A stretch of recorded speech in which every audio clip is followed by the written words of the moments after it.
prices, meanwhile, have hit record highs. That will mean food shortages around the world, famine in some places, starvation. It'll mean shortages here. Food inflation, Bloomberg reports, will, quote, leave no household unscathed. And then gas prices also just hit an all-time high. They're not going down.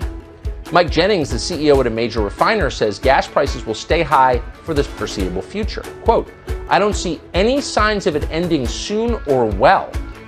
And that's true of inflation across every major sector of this economy. Axios reporting tonight that, quote, inflation is pushing prices higher and higher, and some of those costs may never come back down to the levels Americans were accustomed to before the pandemic.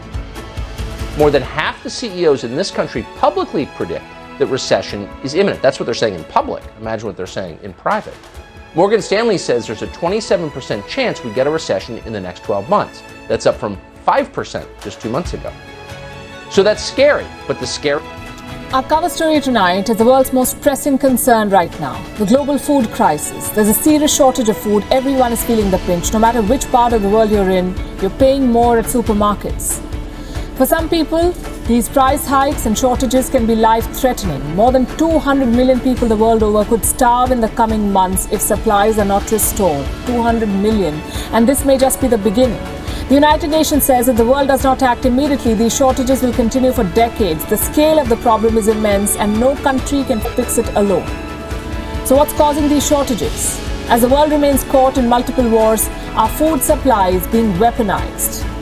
Is someone holding the world hostage by hoarding grains? The United States is pointing fingers at Russia. The Americans are blaming Vladimir Putin for the shortages. They say...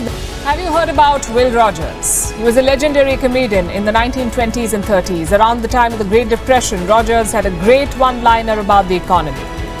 He said, invest in inflation. It is the only thing going up. Sad but true. Almost a century later, his jokes still make sense. Inflation is setting records everywhere. I'll begin with some numbers. American inflation is at 8.5%. That's a 40-year high. Canadian inflation is at 6.8%. That's a 31-year high. In Britain, inflation has topped 9%, the highest in 40 years. And here in India, wholesale inflation has reached 15.08%, the highest in 9 years. In other words, this is a global cost of living crisis. All over the world, prices are rising. In many countries, the people have started revolting. In Sri Lanka, in Peru, in Argentina, thousands of people are protesting against the rising prices. And when prices rise, stock markets fall. The 15th of February, exactly 9 days before Russia invaded Ukraine, the World Bank issued a warning.